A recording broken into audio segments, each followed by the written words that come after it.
hacer en comparación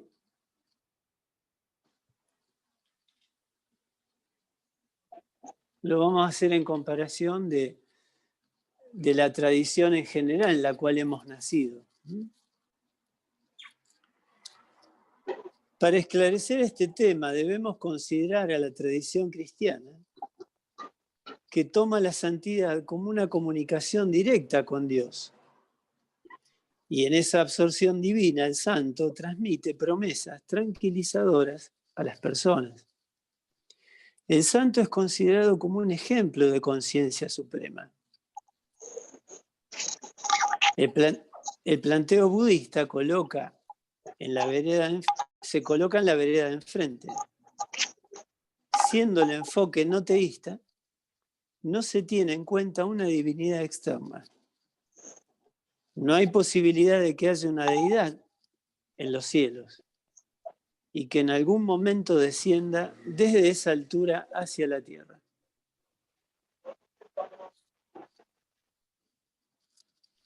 En el budismo, la espiritualidad se desarrolla gracias a un despertar interno, no a una relación con algo externo. Cualquier ser humano corriente y hasta desorientado está capacitado para despertar,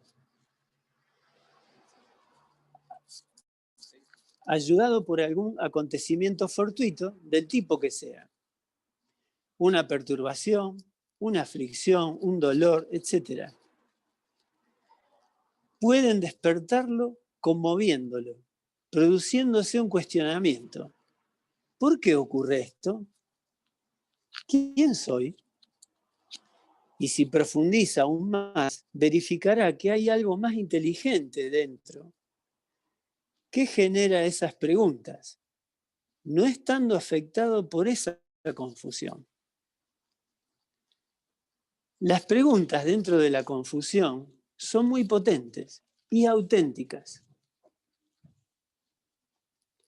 Como por ejemplo, ¿qué soy? ¿Qué es la vida? ¿Quién o qué es eso que formula la pregunta? De esta manera nos metemos cada vez más profundamente en nosotros mismos. Las circunstancias externas también nos llevan a analizar más detenidamente nuestra propia confusión. Ahora bien, una vez descubierto qué somos, ¿cómo aplicaremos este conocimiento a nuestra situación vital? Se proponen dos formas.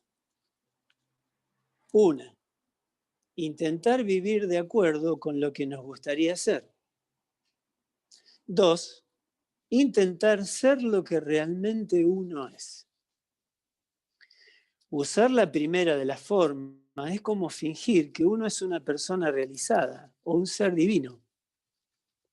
Al ver nuestros problemas, nuestras neurosis, nuestros errores, sabiendo que algo no anda bien en las circunstancias que nos plantean lo cotidiano y corriente de nuestra vida diaria, fingimos que todo anda bien y que somos buenas personas. Al ponernos en contacto con lo divino o con el bien supremo, nos sentimos fascinados y felices, habiendo encontrado una respuesta favorable y considerándonos seres liberados.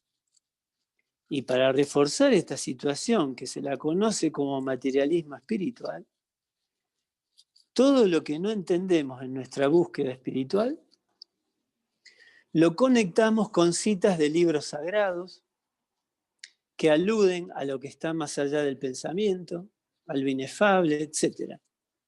Y de esa manera nuestra ignorancia se transforma en un gran descubrimiento, haciéndolo coincidir con alguna hipótesis doctrinal.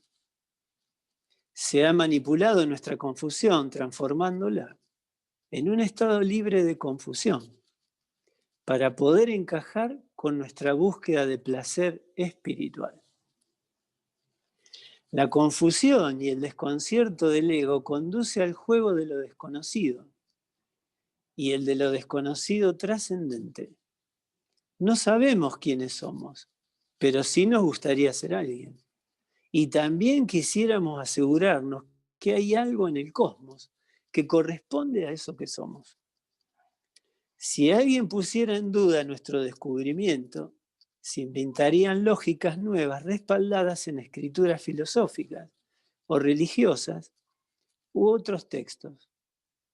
Por lo tanto, creemos que nuestra experiencia es auténtica y nuestra perspectiva se hace rígida, no quedando posibilidad de ningún cuestionamiento, y de esta manera nos ponemos en la posición cerrada de imposición a los demás, a los que consideramos agresivos y pasionales, siendo culpables por no entender lo inefable. Hemos logrado la egoidad, pero no la realización. En la segunda forma vemos nuestra confusión, nuestro dolor, nuestro malestar y sufrimiento. Y lo que descubrimos no lo transformamos en respuestas. Exploramos e investigamos cada vez más lejos, sin buscar una respuesta. Observamos de manera muy directa y sencilla lo que ocurre en nuestra psiquis, en nuestra mente, viendo las cosas tal cual son, manteniéndonos fieles a la realidad. Estudiamos nuestra confusión, nuestra neurosis y caos, no dándole una importancia excesiva ni tampoco transformándonos en una respuesta. Igual seguimos yendo más lejos, preguntándonos, ¿qué es la espiritualidad? ¿Por qué es así?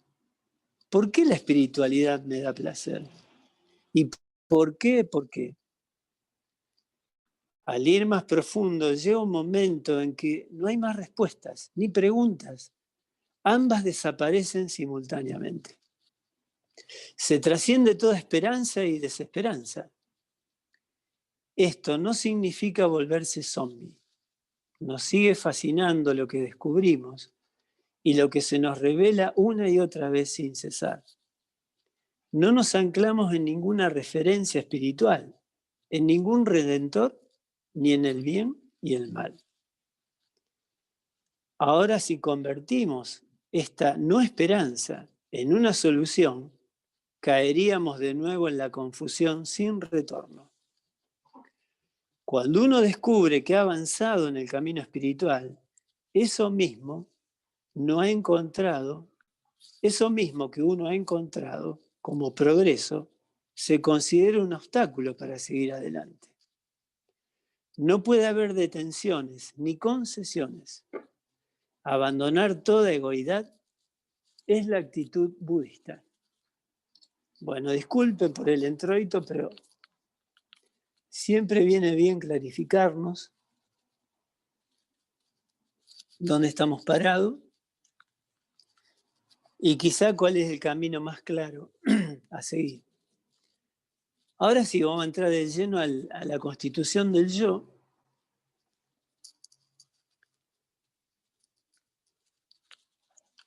Y la constitución del yo, por lo menos desde la psicología budista, está sacado de la Abhidharma, que es el tercer montón dentro de las enseñanzas del budismo, por lo menos que nos administró el Buda histórico. El Abhidharma también se llama tres cestos, tres montones. En realidad son tres cuerpos que contienen toda la enseñanza budista. El primer montón se llama Vinayaka, es el que examina la disciplina, lo práctico, cómo vivir en el mundo y entenderlo. En el caso de los monasterios, de las sanghas, justamente tiene sus reglas, ¿no? De cómo convivir en esa comunidad budista, cómo funcionar, y ahí estarían todas las reglas y votos a seguir. El segundo montón se llama Sutra Pitaka, donde se encuentran ciertas prácticas meditativas, como cómo entrenar la mente, usar el intelecto y la intuición, como ayudas para la meditación. También todos los sutras son las charlas que dio el mismo Buda o los discípulos de él. Mayormente hay muchos discípulos que hablan en los sutras y después le preguntan a Buda si es así o no, y él contesta que sí o no. El tercer montón es el que se llama la Abhidharma Pitaka y el que contiene este tema de la constitución del yo. Describe la experiencia consumada de la meditación para que uno pueda comunicársela a los demás y a sí mismo. El Abhidharma es una palabra sánscrita, en tibetano se dice Chö Gompa.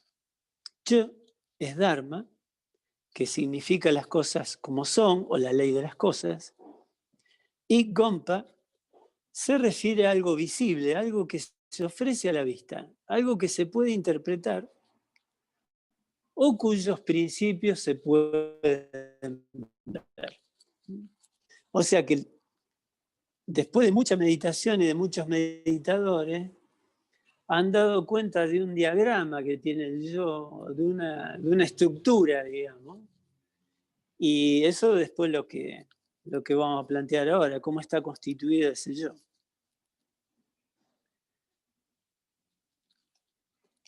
En el budismo se dice que el yo de alguna manera es una falacia o no existe, o es una mera identificación para funcionar en el mundo. Y se considera que son 5 agregados, que se los llama skandha en sánscrito.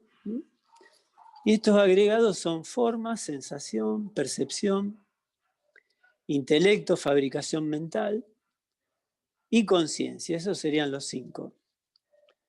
La forma, que se llama rupa en sánscrito, es la parte física, material, tangible, visible de la realidad, de ese yo. Y las otras 4, sensación, sensaciones vedana en sánscrito, percepción sanya, intelecto sanskara y conciencia es viñana. Todos esos 4 se llaman nama o mente o mentalidad. Entonces estaríamos divididos en rupa, lo físico, lo tangible, y todos los otros 4 agregados sería la mente o la mentalidad, que es nama.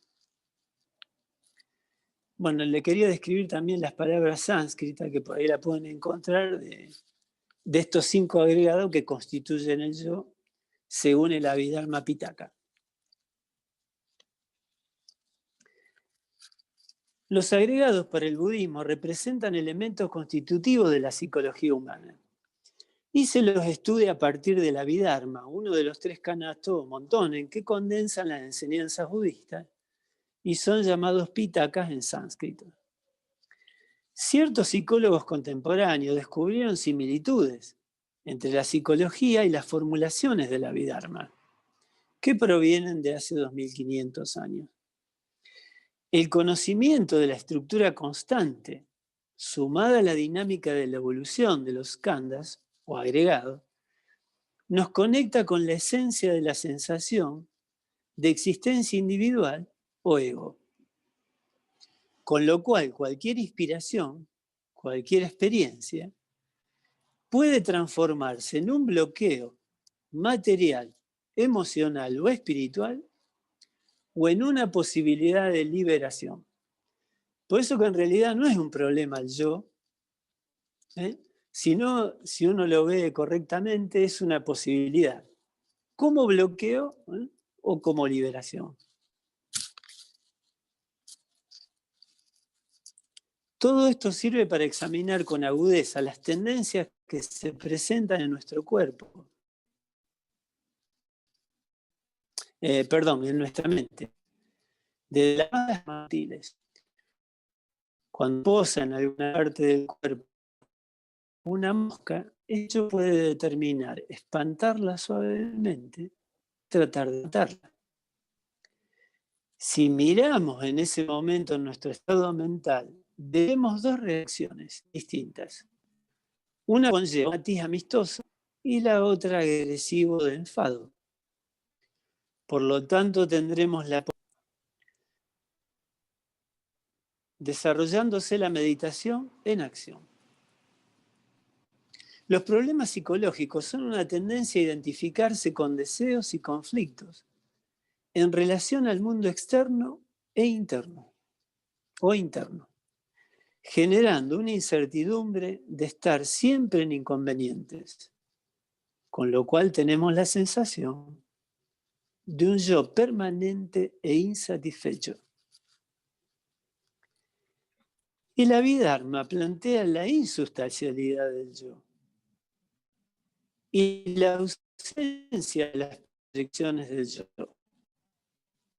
Cuando nos percatamos de la naturaleza efímera y transparente del yo y del mundo externo, aparece el estado de no yo, tomando conciencia que no tenemos puntos de referencia si nos relacionamos con nada y nos relacionamos con nada.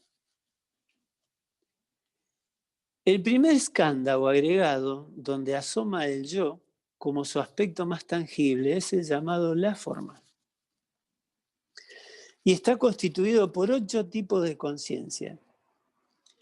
Las primeras 5 son las de los sentidos externos. La sexta es la del principio pensante o sentido interno. La séptima es confusa, nebulosa, borrosa, enlazándose con las otras.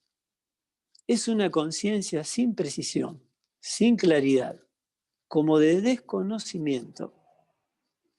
En la octava ya existe la confusión y funciona como base inconsciente de las otras, permitiendo sus funcionamientos. A partir de este fundamento inconsciente, surge la turbiedad de la séptima conciencia, para luego aflorar la conciencia de los 6 sentidos, y estos últimos se desarrollan gradualmente según su intensidad. La vista es el nivel más intenso, porque es el último en conformarse. La forma sería el fundamento del yo, puesto que en lo relativo aparece como muy concreto y definido. Pero para una mirada última, esto se disuelve por completo. Para clarificar este punto tenemos que distinguir la base omnipresente y primordial de la base o fundamento de la octava conciencia. La base primordial no depende de situaciones relativas. Es solo un estado natural de ser. Y de este surgen todo tipo de energías, dando origen a los fenómenos relativos como dualidad, nitidez, conocimiento, etc. De esa base proceden tanto la confusión como el discernimiento y la sabiduría. Según el yogi Milarepa, son como nubes que surgen en el cielo y luego se disuelven en él. Cuando los chispazos de energía que brotan de la base primordial generan asombro o ceguera, se constituye el desconocimiento o confusión, que es la octava conciencia, ya que está impedida de conocer su base real. De ahí que aparece el fundamento del yo. Y con él, todos los conceptos relativos, los criterios, las comparaciones, el samsara y el nirvana, es decir, el encadenamiento o la liberación. Sin el yo, habría un estado libre sin relatividad. A raíz del asombro se genera una reacción. ¿Quiénes somos? ¿Dónde estamos? ¿Dónde estuvimos? Pero por la sorpresa que esto provoca, quedamos girando sobre el presente sin querer desandar el camino, aferrándonos a esta situación sin poder retroceder y descubrir nuestro estado natural. Por eso la felicidad, desde el punto de vista del yo, es el no darse cuenta de que uno no se da cuenta. Este punto de vista proviene de las enseñanzas Mahamudra de la tradición vajrayana, donde el desconocimiento no solo desarrolla el yo, sino que tiene en potencia la sabiduría. En este sentido, la sabiduría surge de las situaciones físicas del ver, oler, sentir, tocar, oír. Podemos ser totalmente uno con los sentidos, dejándonos absorber por ellos. Que la compasión y la sabiduría impregnen la mente de todos los seres. El segundo agregado, el segundo skandha, es la sensación. La dinámica básica del yo, establecida por la forma, primer skandha, permite hacer una extensión para relacionarnos con las cosas en función de su valor positivo o negativo, teniendo la capacidad para determinar si una forma es amiga, acogedora o enemiga, hostil, con lo cual el yo define implícitamente su posición frente a las cosas. De esta manera aparecen en la forma ciertas determinaciones como lo positivo, piadoso, puro, agradable, bello, y también lo negativo, doloroso, sucio, destructivo, malo. Lo positivo se relaciona con el nacimiento y lo negativo con la muerte. Así, de esta manera, también se produce el dualismo de frío y caliente, creativo y destructivo, etc. La sensación, aparte de distinguir lo luminoso de lo oscuro, también da cuenta de lo indiferente, dando lo mismo un aspecto que su contrario. La sensación ocurre en torno a dos campos de experiencia. Se relaciona con lo físico como masa de instintos, de materialidad, de cosas, y con lo psíquico en cuanto a emociones. La sensación con respecto a la meditación puede ocurrir de una manera intelectual, lo que involucra el aspecto psíquico del conjunto mente-cuerpo, resultando muy emocional, imaginario, onírico. En cambio, usando el nivel físico, la meditación se hace intuitiva, teniendo sensaciones corporales, agradables o dolorosas, o la de la temperatura ambiente, que puede ser frío, menos frío, caliente, más caliente, etc. No obstante, lo físico, el cuerpo, también es un aspecto de la mente, ya que en la sensación no vivenciamos al cuerpo tal como es, sino como nuestra versión del cuerpo. Esta distorsión básica muestra cómo opera el yo, deformando la apreciación correcta de cómo son las cosas. Otro engaño se produce con lo que sentimos por alguien. Nos enamoramos o nos enojamos con él o ella. Entonces la otra persona es importante, mientras que nosotros somos insignificantes. Y si nos sentimos necesitados de afecto o desairados, nosotros somos los importantes, mientras que los demás son insignificantes. El sentimiento pasa de la introversión a la extroversión, mirando su propio reflejo en el otro. Pero en realidad, no hay más que uno mismo. Uno está solo y crea a solas. Creemos que estamos relacionados con alguien y sin embargo nos estamos golpeando la cabeza contra la pared. A raíz del escándalo de la sensación, seguimos tratando de encontrarnos con algo, sin darnos cuenta que este viaje lo hacemos solos, independientemente de los demás. La sensación a nivel psíquico facilita este proceso de engaño. Abundantes sueños e imágenes inagotables, experiencias visionarias, creativas, sensaciones visuales, olfativas, sonoras, paradisíacas y de ensueño, con el peligro de confundirlas como espirituales. Se produce un apego a ellas, eludiendo totalmente el contacto con lo físico, el cuerpo, lo concreto y lo cotidiano.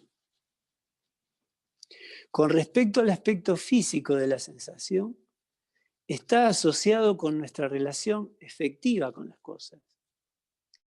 Igual la experiencia de cosas sólidas, materiales y estables. No es la solidez y estabilidad en sí misma, sino nuestra versión de ellas. Si sentimos un dolor en el cuerpo, eso nos hace relacionarnos directamente con esa realidad concreta, en vez de imaginarnos algo con el más allá. Podríamos alejarnos imaginariamente del cuerpo y del dolor, pensando en un mundo celestial, pero la imaginación puede llevarnos también a sentir nuestro dolor aún de manera más terrible. Por lo tanto, al relacionarnos con el aspecto físico de la sensación, nos estamos acercando más a lo que es.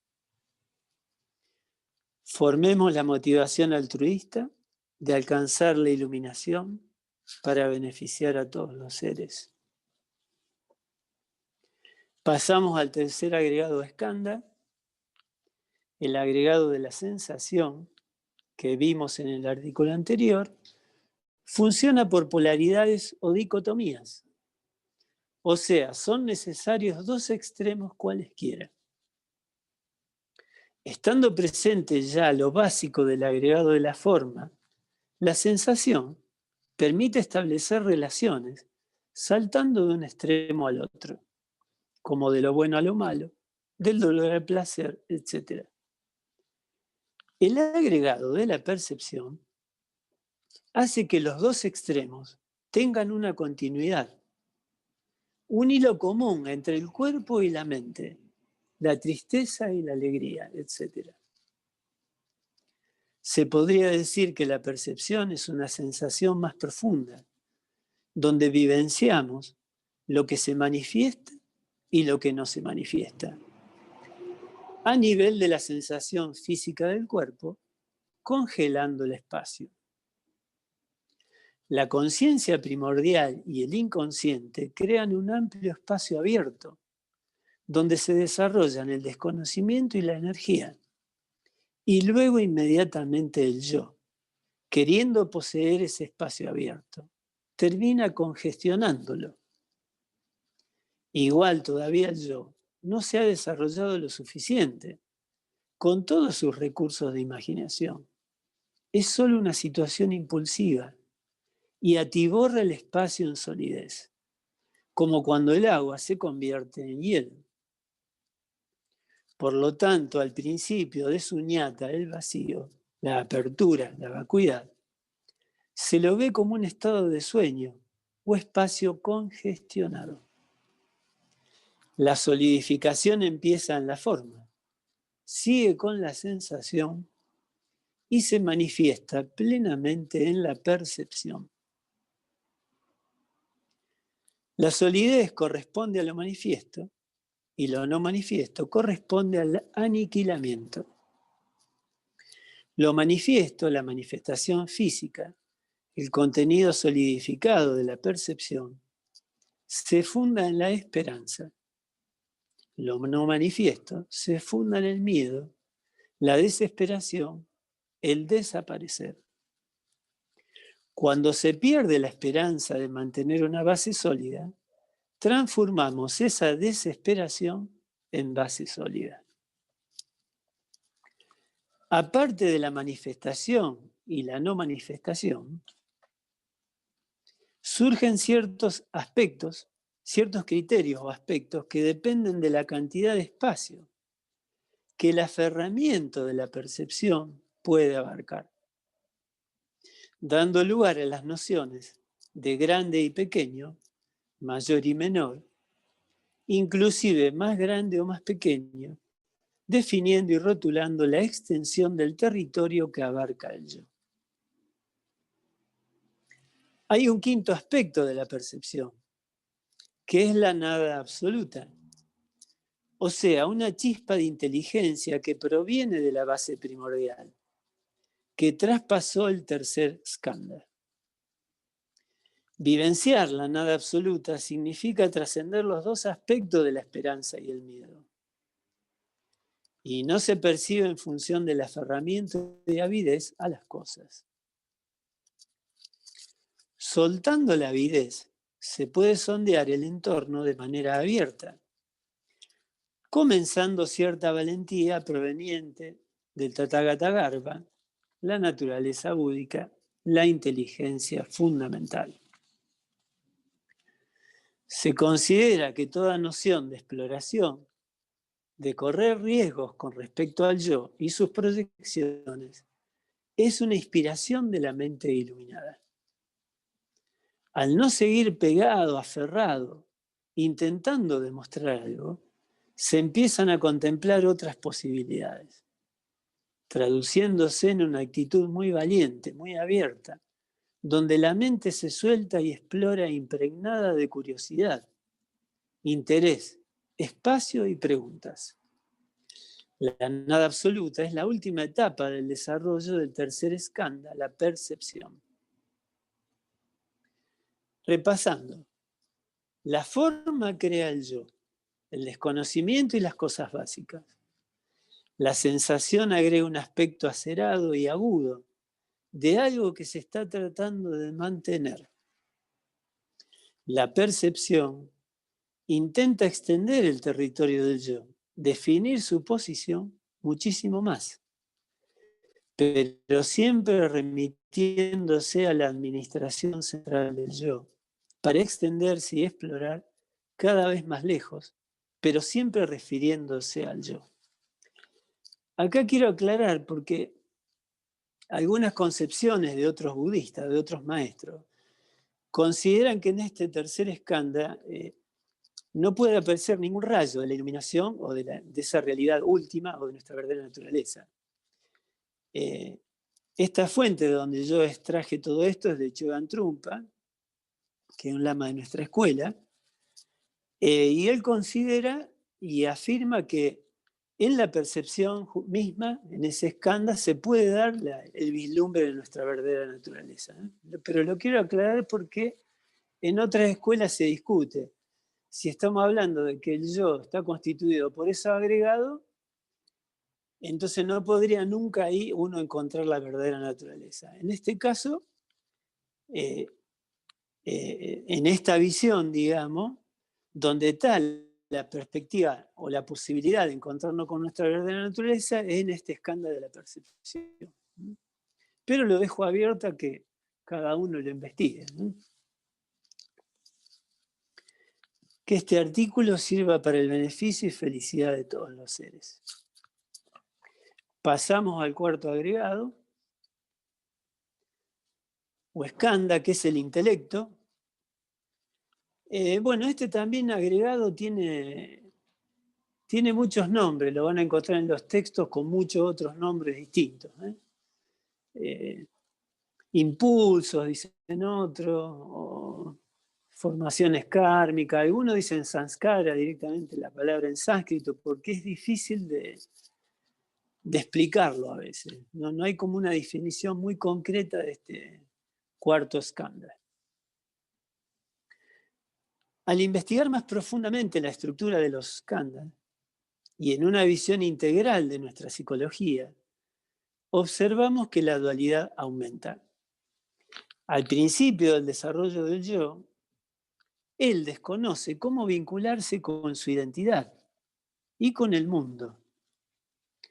Luego, cuando aumenta su certeza, puede evolucionar audazmente, yendo hacia afuera, adueñándose de nuevos territorios o nuevas formas de interpretar el mundo que va conociendo, apropiándose de lo que lo rodea. Este arrojo le hace tejer tramas cada vez más complejas. El cuarto skandha prolonga esta tendencia. También se lo llama samskara, palabra sánscrita difícil de traducir. Se podría decir que es la inteligencia que permite al yo aumentar su sustancia, acumulando más cosas. Se refiere a la tendencia a coleccionar estados mentales psicofísicos de distintos tipos y categorías que van interactuando, creando un proceso evolutivo. se las cuantifica en 51 tipos generales, dotados de diferentes cualidades emocionales. Ciertos procesos de samskara están asociados con la virtud o la bondad, siendo la expresión de nuestra verdadera naturaleza o inteligencia básica. Pero el yo, al adueñarse de esta tendencia, termina generando el materialismo espiritual. Son 11 tipos de actitudes virtuosas: entrega, toma de conciencia, disciplina, ecuanimidad, ausencia de pasión, de ira y de desconocimiento, modestia, no violencia, energía y audacia. Son una tendencia de naturaleza no agresiva. Podríamos decir que es la mente del camino espiritual. Es la actitud a no apegarse, a no aferrarse, a la no pasión, a la ausencia de prisa, trayendo apertura y un alto grado de conciencia de las situaciones externas a uno mismo. También hay ausencia del yo superficial, o sea, no son egocéntricos.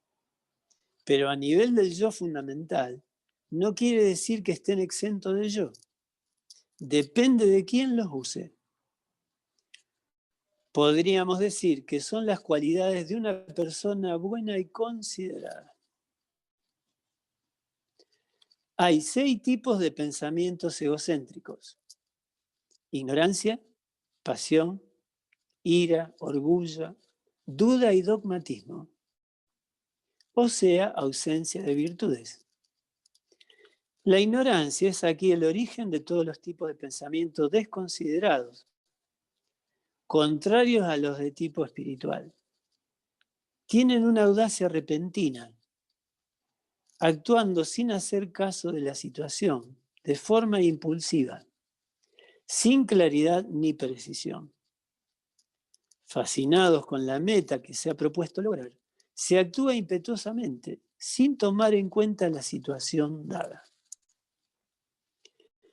La pasión es el movimiento y activo de asir. El orgullo es la necesidad de preservar su yo en relación a los demás.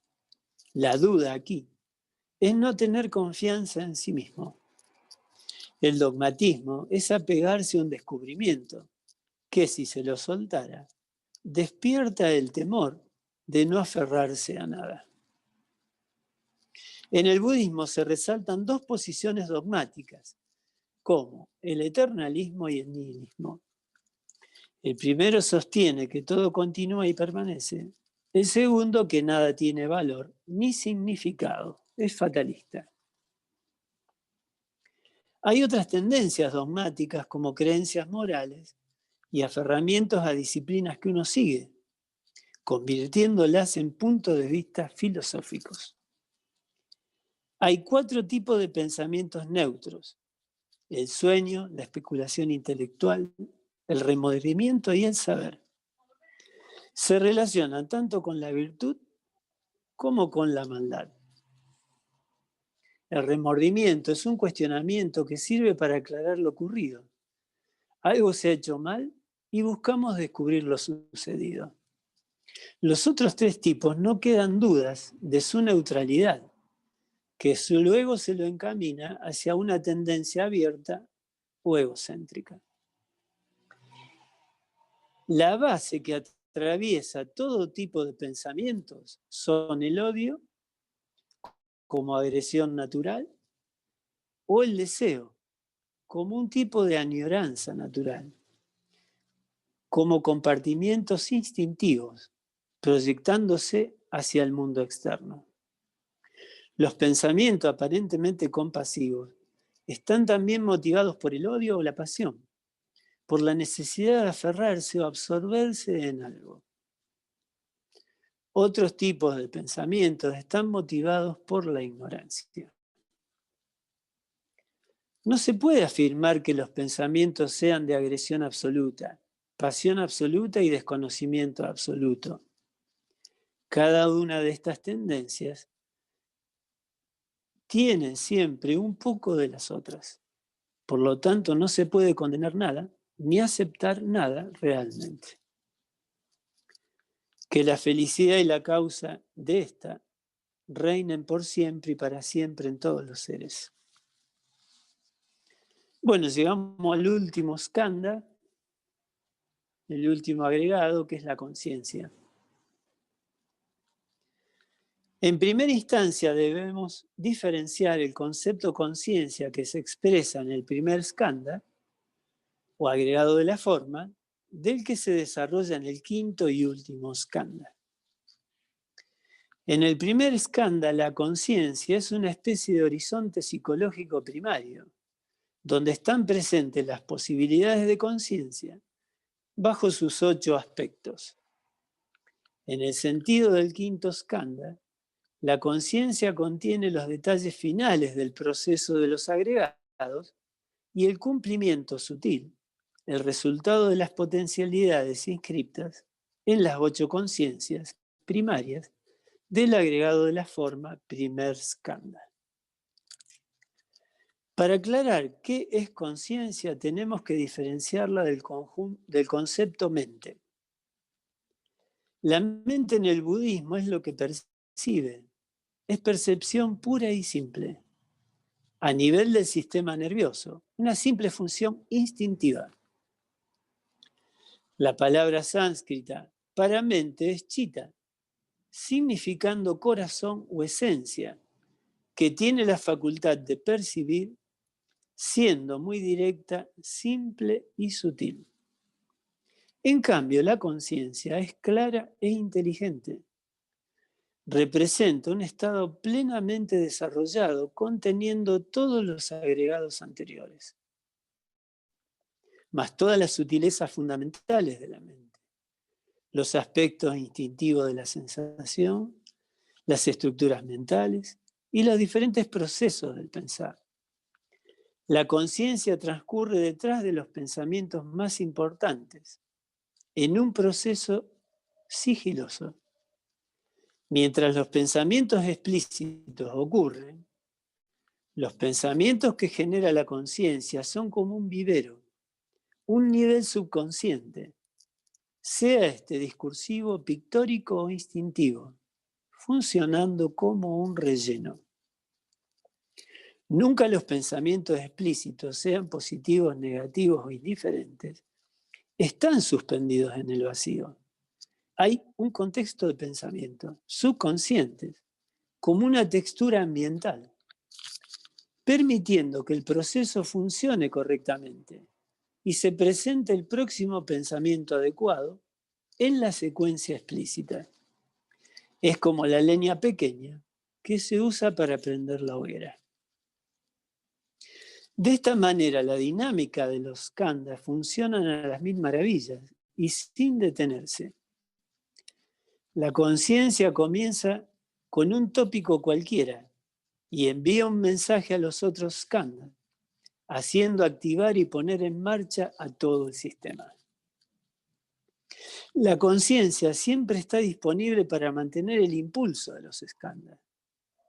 Para poder disminuir y frenar este impulso, es que se aplica la práctica de la meditación, creando una pausa en el movimiento de los pensamientos provenientes tanto de la mente como de los de la conciencia. Se interrumpe el suministro de leña para que empiece el fuego, produciendo un caos en el proceso psicológico y en el mecanismo de acumulación de situaciones kármicas. Por lo tanto, empezamos a ver lo que se halla debajo de las actividades mentales explícitas y subconscientes, que son un acopio de pensamientos escondidos y reprimidos. Todo lo que hemos querido eludir, no fomentar o que nos provocaba en la mente turbia. Allí se encuentra todo el material indeseable, pudiendo salir a la superficie gracias a la meditación. Los pensamientos que surgen primero son emocionales, agresivos, los que uno no quisiera ver ni escuchar. Al principio, cuando se medita, la conciencia es el punto de partida, fingiendo, simulando meditar.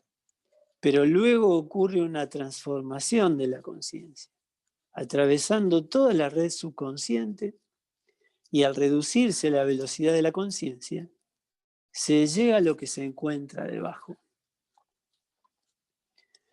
La conciencia, como quinto skandha, contiene el aspecto subconsciente y el aspecto activo de los 6 sentidos y de la mente turbia en acción, a diferencia del primer skandha, que resulta solamente embrionaria. De esta manera hemos completado un estudio básico de los componentes de la psicología humana a través de la visión de los yogis budistas. Corazón y mente con paz y alegría para la liberación de angustia y estrés de todos los seres. Bueno, esto es más o menos lo que le quería mostrar hoy. Desde ya, antes que nada, quiero agradecer la asistencia acá de mis compañeros, porque hoy hemos amanecido con algún inconveniente a través de Wi-Fi y todo eso. Pero bueno, parece que la sangha acá es positiva, va para adelante y estamos funcionando más o menos en el horario adecuado. Así que desde ya muchas gracias, no solo lo de hoy, sino todo lo que hicieron, la organización que hubo para que esto ocurra. Así que desde ya le doy gracias por compartir esta mañana todo esto.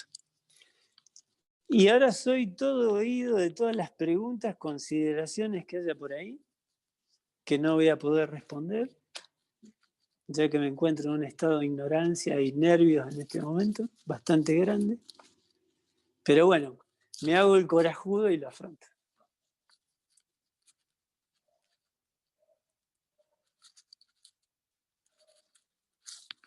Así que escucho las lamentaciones de ustedes, los dolores. Hola, buenos días. Buen día. Buen día. Sí. Decime. Sí, a mí me había quedado una duda en el tercer agregado de la percepción, Sí. que mencionabas la conciencia primordial y el inconsciente. Y quisiera saber cómo definían al inconsciente. Yo soy psicóloga, entonces me da como curiosidad saber cómo lo piensan.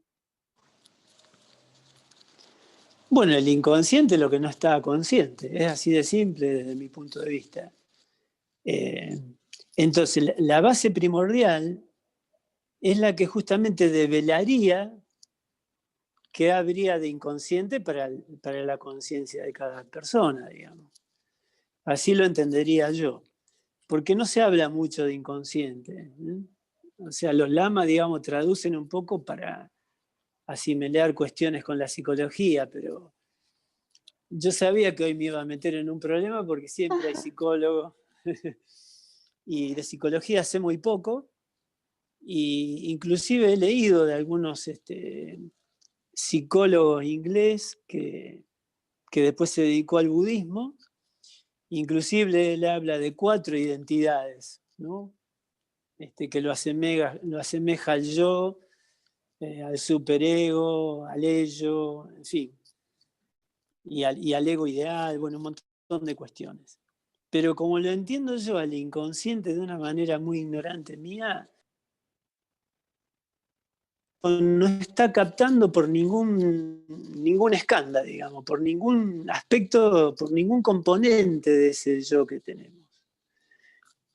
Pero cuando la base primordial aflora en nosotros y se hace consciente, primero que se hace consciente de lo que es esa base primordial.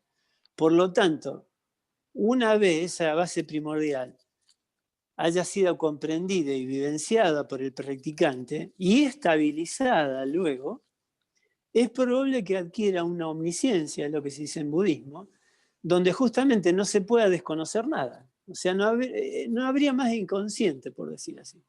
No sé si eso te contesta. Preguntaba, disculpen porque ustedes no escucharon la pregunta, que aclarara porque en el tercer skandha se habla de base primordial y de inconsciente. ¿Qué es inconsciente para el budismo? Esa fue la pregunta. Disculpen. Bueno, Sí, muchísimas gracias. Bueno. ¿Y no vas a decir nada? Ah, no, me pareció súper interesante. Ah, Pero bueno. bueno, tampoco quiero meterme a indagar ahí en el inconsciente, pero sí me gustaría leer más sobre el tema después. Si me pueden pasar material, agradecería. Sí, ya mismo te voy a pasar Genial. de donde leí algo que como este maestro es psicólogo, entonces te puede interesar. Sí, totalmente.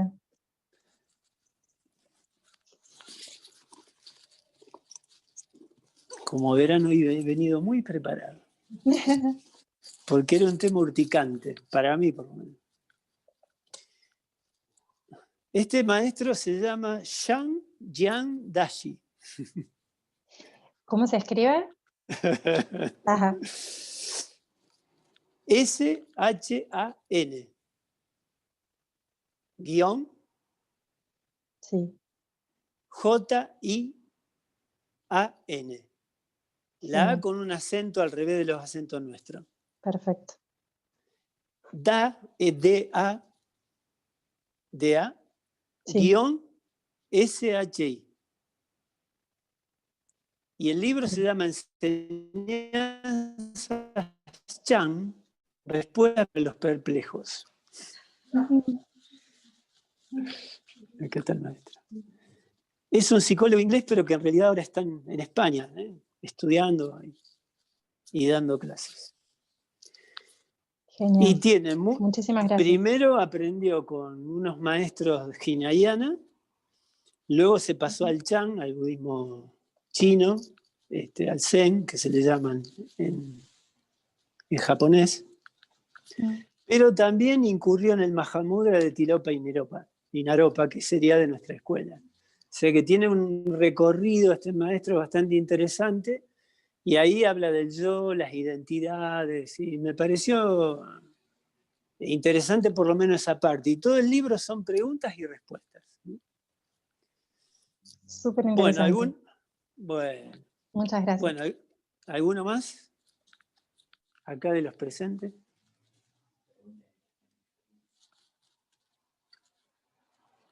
De Norma, un aparato. ¿Alguna otra pregunta, chicos y chicas y chiques?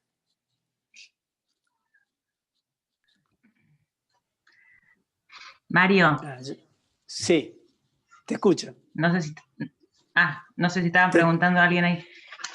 Te consulto, Mario, digamos, ¿en qué punto se relacionaría el concepto de interdependencia con esta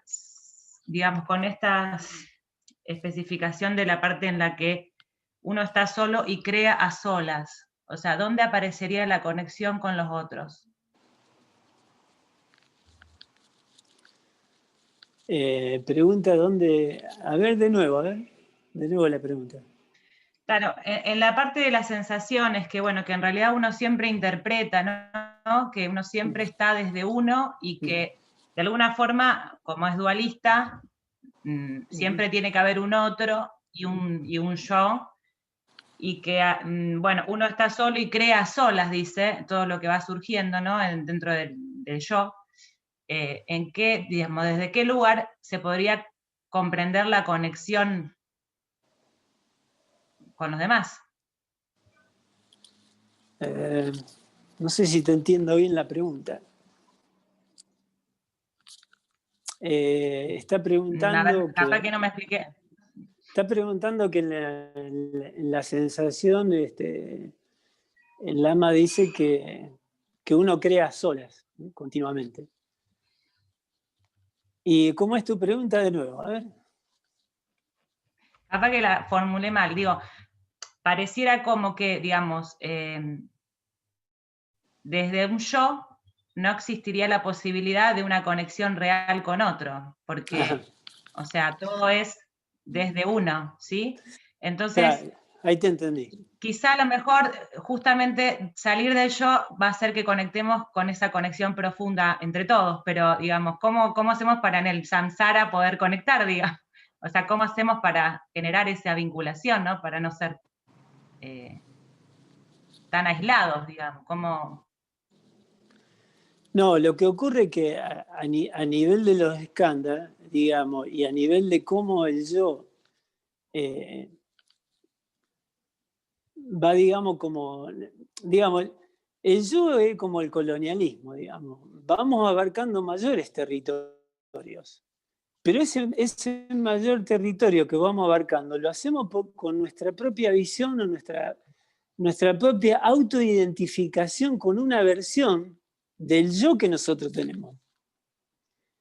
Entonces lo hacemos siempre de una perspectiva, pero esa confusión se genera por la interrelación entre esos escándalos.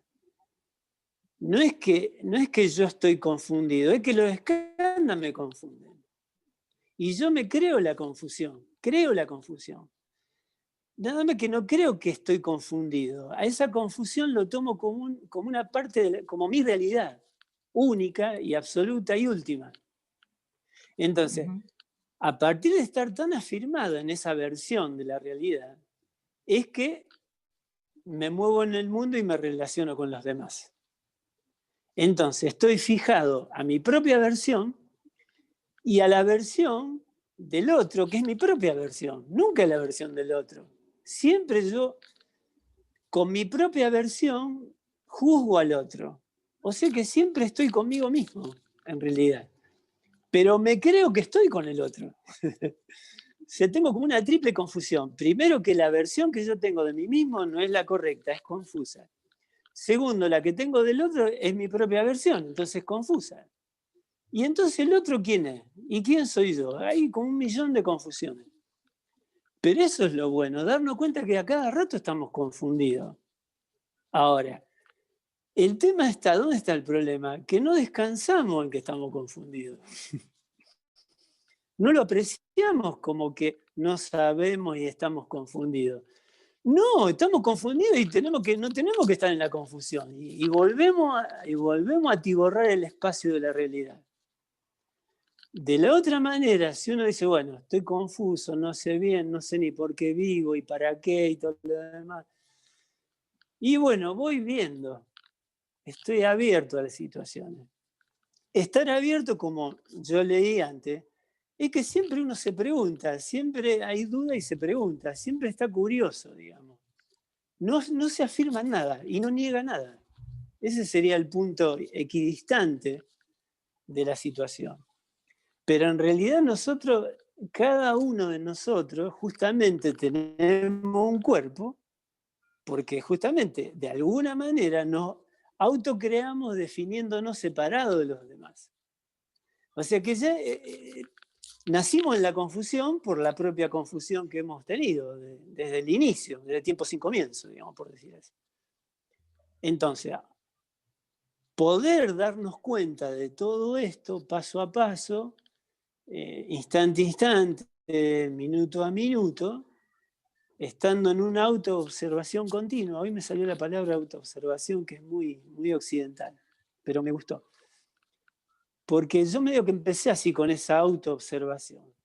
Pero es que es la única manera, o sea, de darse cuenta que uno está continuamente metiendo la pata o no, haciendo esto, siempre va creando uno su propia historia.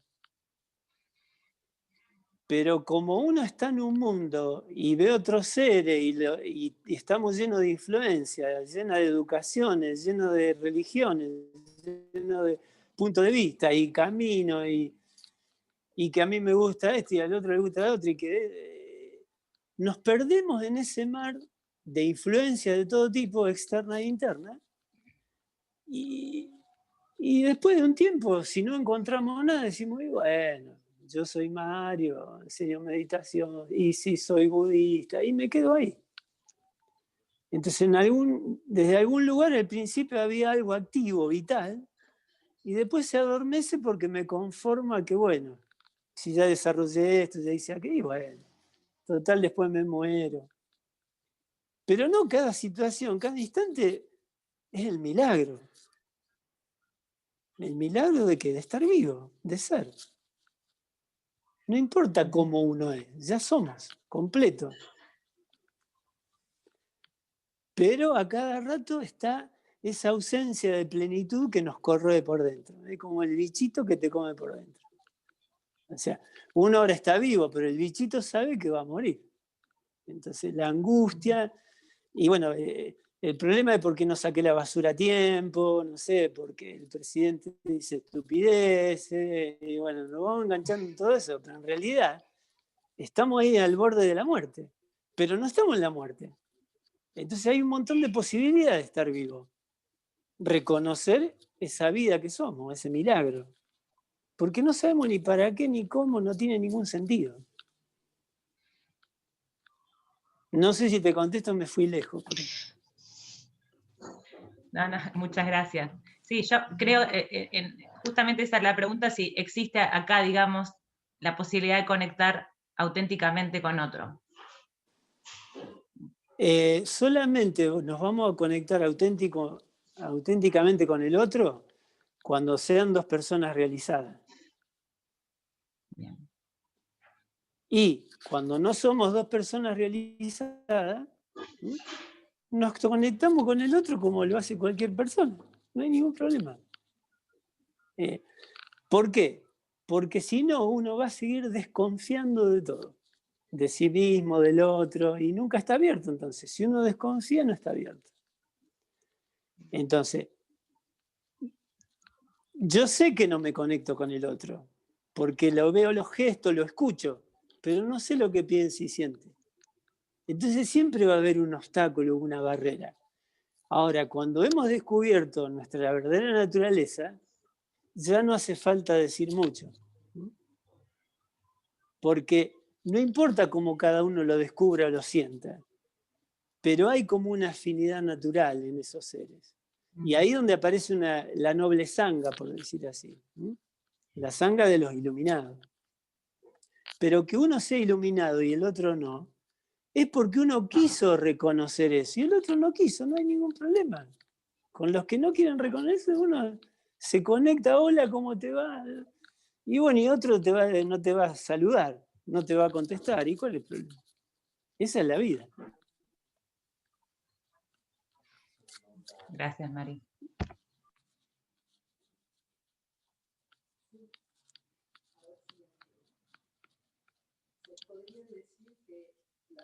Hola. Mario. Pará, Jorge, pará que me están preguntando acá, en presencial. Listo.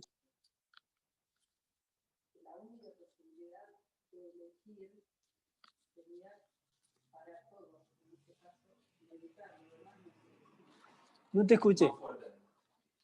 La única posibilidad que se podría denominar elegir sería parar todo y meditar. Los que están a lo elegir.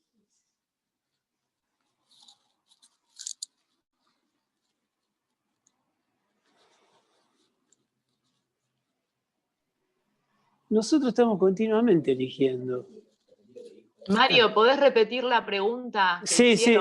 ahora. No, acá preguntan que la única posibilidad de elegir es parar todo.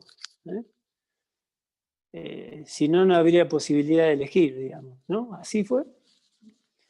Yo creo que estamos eligiendo continuamente porque en nosotros hay una energía volcánica, que por algún lugar ese movimiento es la vida misma. O sea,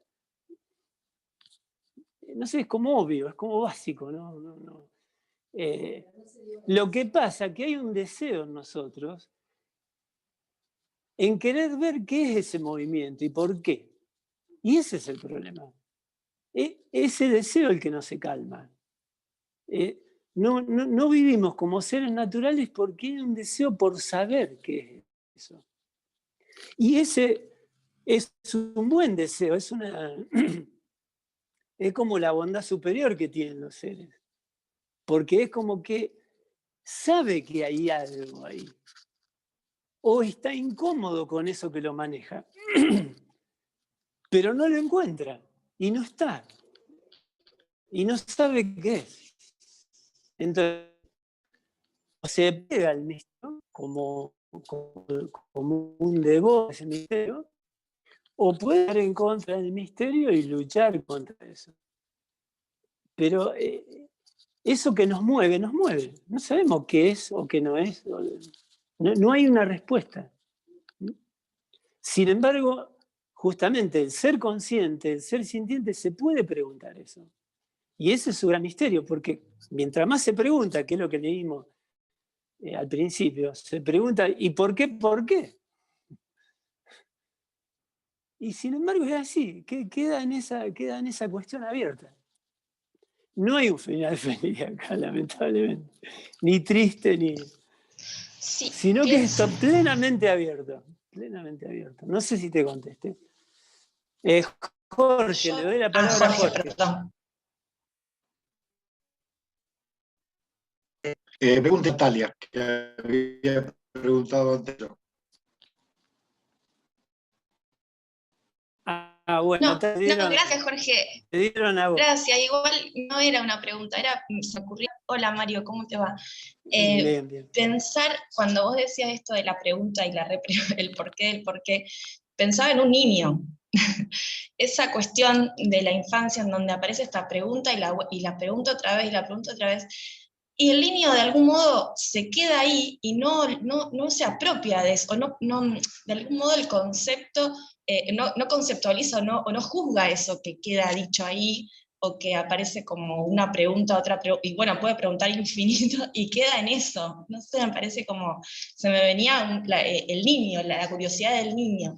Que no está con todos estos conceptos y querer encajar acá y encuadrar en esto, y como el juicio, que a veces, bueno, en los adultos eso es lo que por ahí, no sé, pensaba lo relacionaba con eso. Bueno, acá Natalia dice que lo relacionaba con los niños, digamos, que preguntan por qué y por qué. Bueno, justamente, yo, desde algo muy personal, más allá del budismo, justamente uno de adulto tiene que continuar con ese por qué. Eso es lo que yo siento, justamente. O sea, el niño se pregunta por qué y creo que en la pregunta del niño es súper sustancial, es súper maravillosamente esencial. Nosotros le damos una respuesta conceptual a esa esencia que nos está preguntando. Los niños justamente son los que nos están indicando o tirando al abismo. Pero nosotros que le damos una respuesta conceptual. ¿Para qué? Para que nosotros estemos cómodos. No solo Porque eso, ellos están sino como queriendo saber. Claro, pero queriendo saber esto desde lo profundo, me parece como que ahí está la verdadera naturaleza, puede ser, no sé, pregunto, como ahí está eso real. Que bueno, Sí, después puede de ser. grande hay como que volver también aprovecho y pregunto, porque esto de la verdadera naturaleza es una pregunta que me aparece, si bien por ahí, bueno, vengo siguiendo, pero bueno, ¿cómo se llega a eso? ¿Cómo mediante la práctica, mediante los hábitos? Como para también, a modo de pregunta. Bueno, dice que en ese porqué que ven los niños, ella también se pregunta eso y que se cuestiona mucho esto de la verdadera naturaleza y cómo se llega a ella. Qué pregunta, ¿eh? Pero no, María, no justamente para que haya una respuesta conceptual, sino No, como más para no, charlar. es que merece una respuesta eso, porque aquí de la cuestión. Mirá, si estamos en el budismo y si estamos reflexionando esto, es porque algo se llega, porque si no, ¿para qué nos reunimos?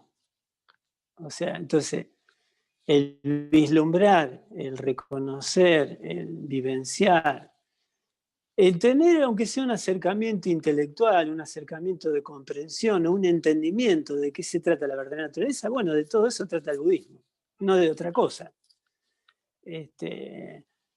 Y eso, digamos, tiene que ver con el camino que uno elige, de qué manera llegar a eso, con prácticas, con escuchar enseñanzas, con las transmisiones de los maestros, bueno, con un montón, o sea, el budismo lo que despliega es una serie de métodos y de enseñanzas para que uno se autorreconozca en esa verdadera naturaleza.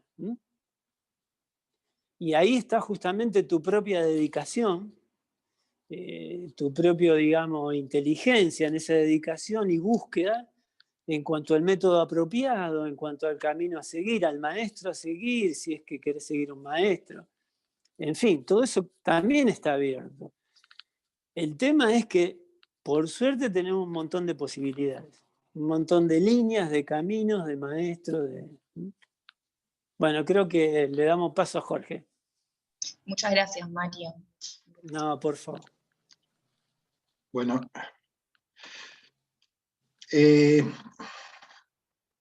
vamos a ver. Hablamos del inconsciente, del consciente, y lo intuitivo, ¿dónde aparece, Mario?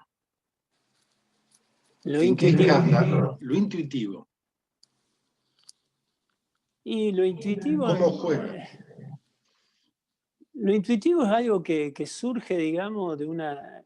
Yo creo que hay dos puntos acá.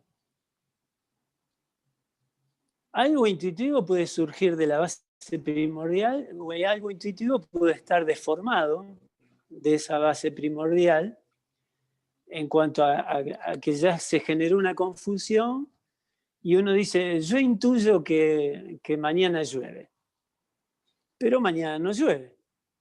Si surge de la base primordial y dice mañana llueve, es porque sabe que mañana llueve, no queda otra, y va a llover, y se va a comprobar. Entonces, creo que justamente la base primordial sería la omnisciencia misma, donde no hay nada que no se sepa. Entonces, con lo intuitivo hay que tener mucho cuidado, igual que lo mismo con la espontaneidad. Más en estos tiempos que se trabaja mucho con eso, no, porque yo soy espontáneo, a mí me surgió, y hay mucho de ego en todo eso y no de realidad. No sé si te contesta un poco eso. La pregunta iba dirigida más o menos a esto. Si yo lo interpreté mal, no escuché mal. Hablaba del odio y del amor o algo así intuitivo, ¿puede ser? ¿O yo interpreté mal algo? ¿En qué escándalo? Al final. Al final la vida sigue igual.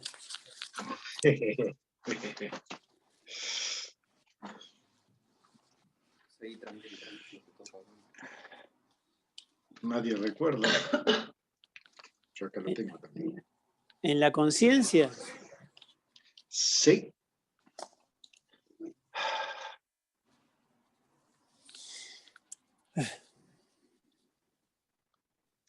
A lo mejor me formé una mala idea de lo que vos estabas ¿O era leyendo. instintivo, de instinto? Me parece que era instintivo. Instintivo, perdón. Sí. Instintivo. Instintivo, Sí. Gracias, Sí. Ivana. Quise decir Sí. instintivo, no intuitivo. Perdón, la pregunta está mal hecha. La pregunta original. Por una letra. No te rías. La pregunta.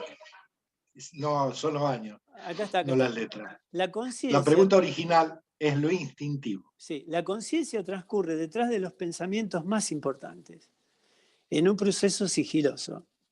Mientras los pensamientos explícitos ocurren, los pensamientos que genera la conciencia son como un vivero, un nivel subconsciente, sea este discursivo, pictórico o instintivo, funcionando como un relleno. Eso sería la conciencia. Digamos, si yo pienso, dentro de media hora voy a comer, ¿cierto? Resulta que hay toda una construcción del yo, de que en el mediodía yo como, y que comer hace de que yo no me muera, me nutra. Todo ese tipo de cuestiones es un trasfondo, digamos, que hacen de que yo esté pensando de que dentro de media hora tengo que comer. Si no, no habría una secuencia, digamos, adecuada. Saltaría de un pensamiento a otro, como antes decía en la sensación, del amor al odio. Perfecto. Entonces hay como un apoyo que es la conciencia que integraría todos los aspectos, digamos, para que yo pueda hablar aquí nada. no habría cohesión, digamos, no habría forma, digamos, de que algo surgiera de alguna manera coordinada. Entonces la conciencia es un apoyo subconsciente, digamos.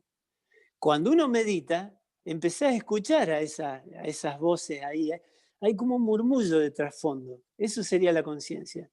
Está muy alerta para permitir que todo ocurra adecuadamente. Pero puede ocurrir adecuadamente dentro de la confusión, ese es el problema. La pregunta iba al instinto. ¿El instinto tiene que ver con la base primordial? A ver, de la base primordial surge todo. Ajá. Surge todo, ¿sí? Quiere decir que tanto el odio como el amor subyacen en el instinto. Surgen de la base primordial, claro. Surgen de la base primordial. No en el instinto, en la base primordial. O sea, cuando uno actúa, puede ser instintiva la actuación, puede ser pensada, puede ser premeditada, depende de cada uno, de dónde surge ese impulso. Yo entiendo lo que puede surgir de lo pensado, del intelectual, Sí. pero lo que surge de lo instintivo. Y de lo más visceral, si tenés hambre querés comer, y si no tenés para comprar, vas a trabajar o robás, no sé. Hay una necesidad primordial que a vos te apura, eso es lo instintivo, te apura, te lleva al movimiento. Acá como preguntaban de la elección, cuando hay esas necesidades viscerales, casi uno no elige, sino que el instinto elige por uno. Mientras cuando es más pensado, digamos, es porque tenemos más elementos, porque ya hemos comido bien, porque no tenemos tanto frío ni tanto calor, y entonces ya ahí cambia la cosa. Gracias, Mario. A ver, había otra persona más. Ivana. Ivana.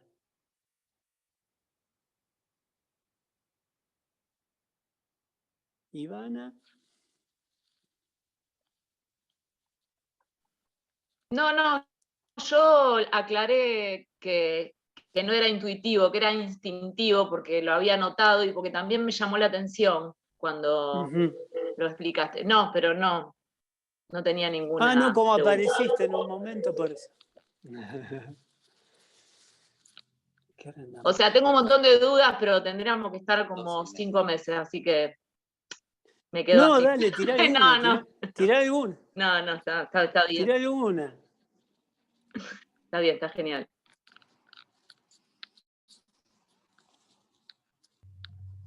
Bueno, si se animan, vamos a seguir con algo budista, de hacer alguna práctica. No sé si se animan, si quieren.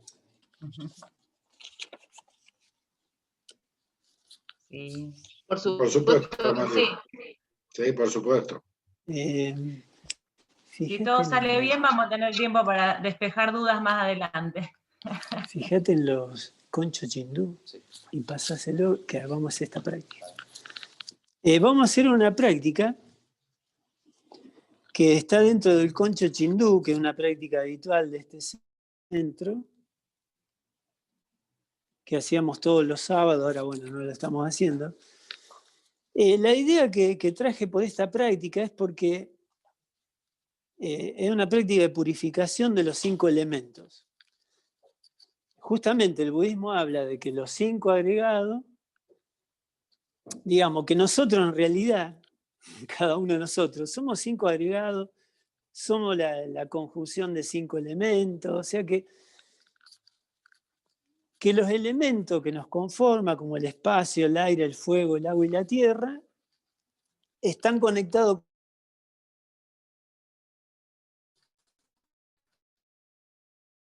con emociones conflictivas y están conectados con las 5 sabidurías también.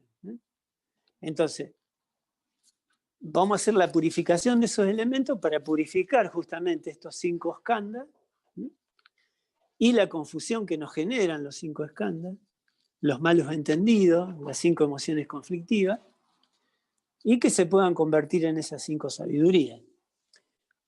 El sistema de purificación budista es que cada elemento, cada skandha, se lo considere vacuo, se lo considere vacío de identidad intrínseca. O sea que la ira aparece como ira, pero en su esencia es vacua. En su base primordial es vacua, es realidad absoluta. El orgullo aparece también como una realidad, pero no es más que aparente, en su esencia es vacua y así. Y los elementos que componen también nuestra estructura también son vacuos.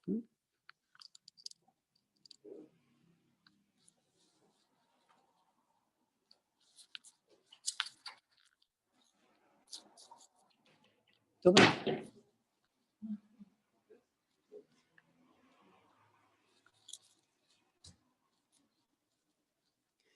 Bueno, los que no tienen la práctica, no importa, la siguen con esta base que yo les di.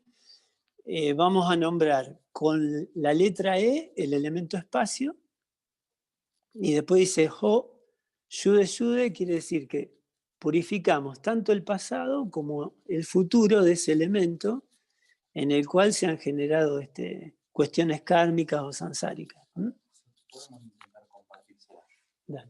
Dale. Ahora vamos a ver si le podemos compartir la práctica a los que no la tienen. Esperen un segundo.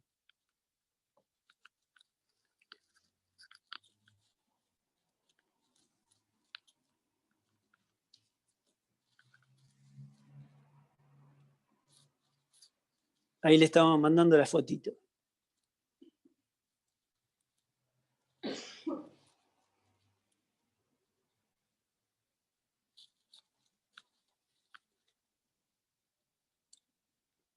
¿Cuáles son nuestros popes? Zuckerberg, Steve Jobs, aquí el que tenemos que homenajear hoy por la tecnología.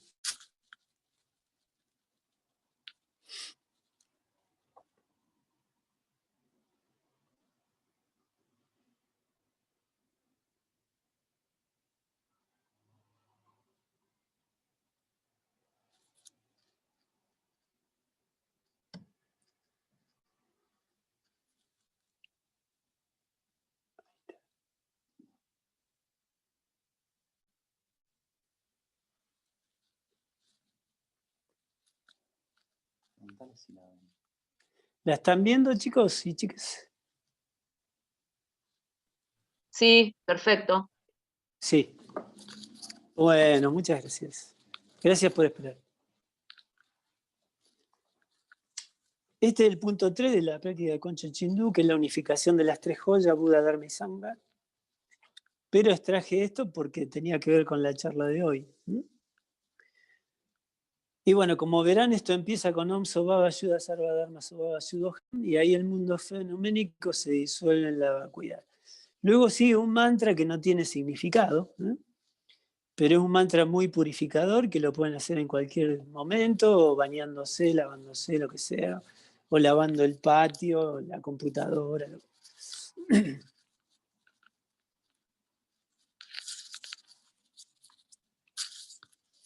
Estos 5 elementos también que vamos a purificar tienen que ver con el cuerpo.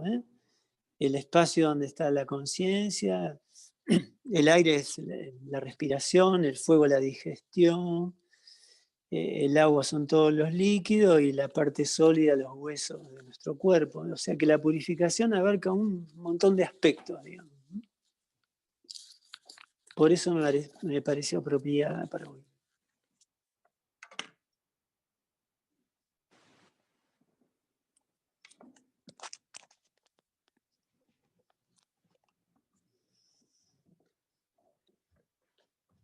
Bueno, primero, antes de practicar, quisiera homenajear a todo el linaje,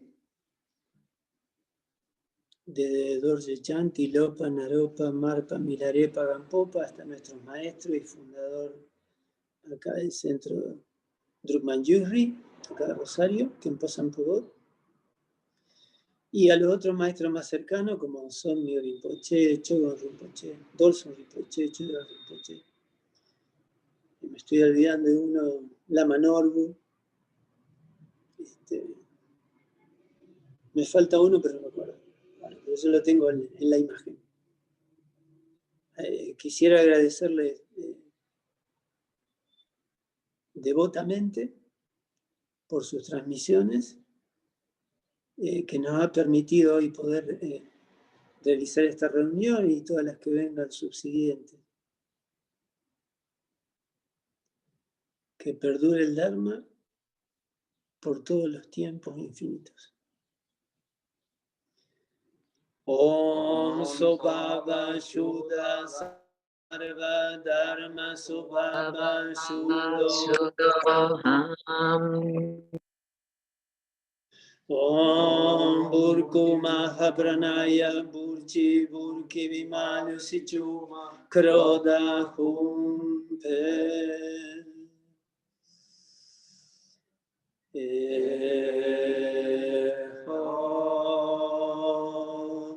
Shume Shume Yaho Shume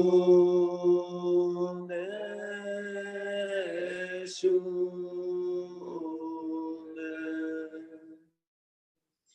Raho Shume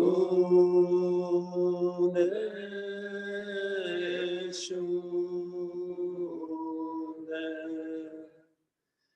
Maho Shume Shume Laho Shume Shume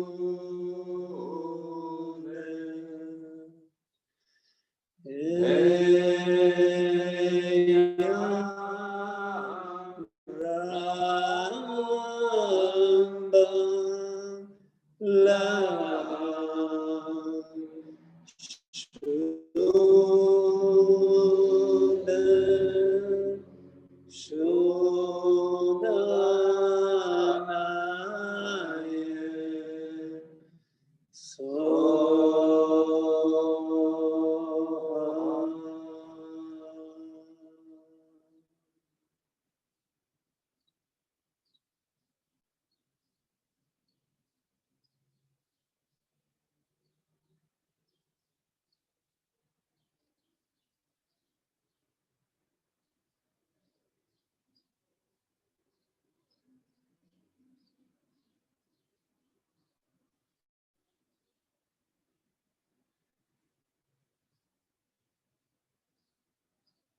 Si hay un rayo de esa base primordial en nosotros, sigamos descansando en ello.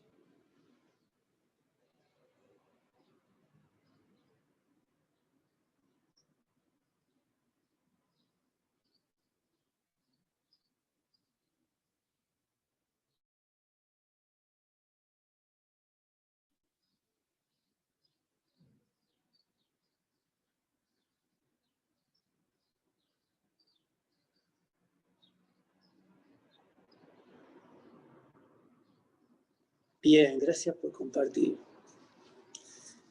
Y para terminar,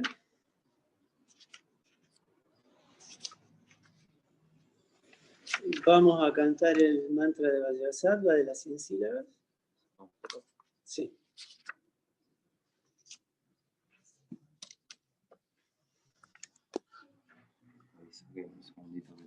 Esperen un segundo que le vamos a pasar el mantra.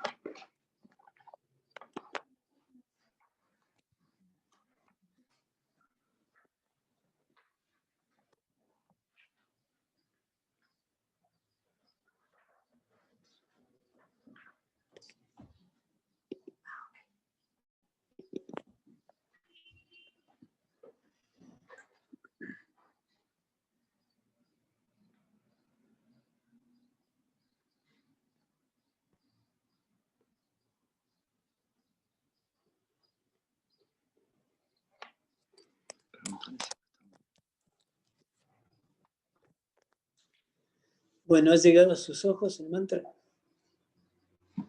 ¿O a sus oídos? Sí, Sí, está. se ve bien. Bárbaro, gracias. Es donde dice Vajrasattva, ¿eh?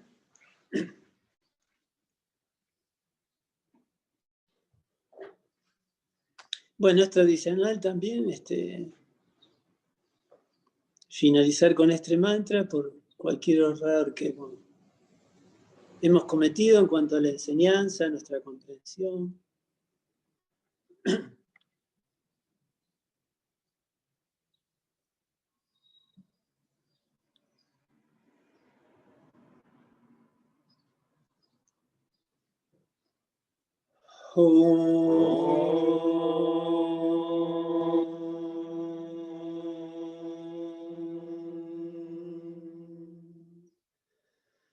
Om Vajrasattva Samaya Manupalaya Vajrasattva Tenopa Istadido Me Bhava Sutoshio Me Bhava Sutoshio Me Bhava Anurakto Me Bhava Sarva Siddhi Me Prayasa Sarva Karma Sutame Chidam Shriyam Kuruhu Bhagaho Bhagavan Sarva Tathagata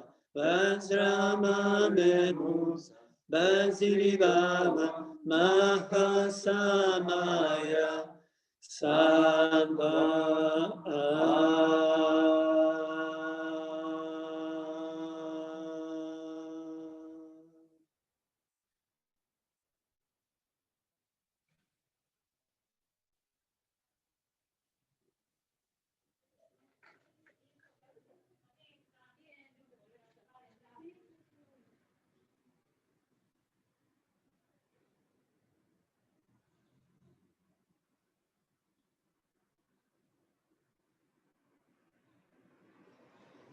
Bien, cualquier logro, comprensión, entendimiento, beneficio por haber realizado esta reunión, lo soltamos, lo irradiamos, lo dedicamos para el beneficio de todos los seres infinitos como el espacio. Sentimos que llega ese beneficio a ellos y se esclarecen en sí mismos.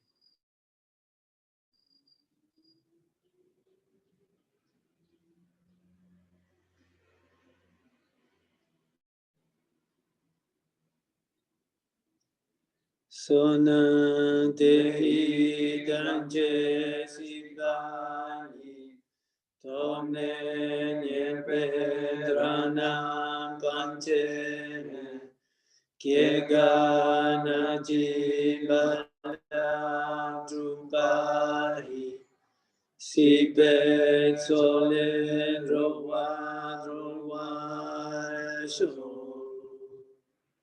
Que por este mérito, luego de alcanzar la omnisciencia y derrotar al enemigo, las negatividades, podamos liberar a los seres del océano de la existencia, agitado por las olas tormentosas del nacimiento, vejez, enfermedad y muerte.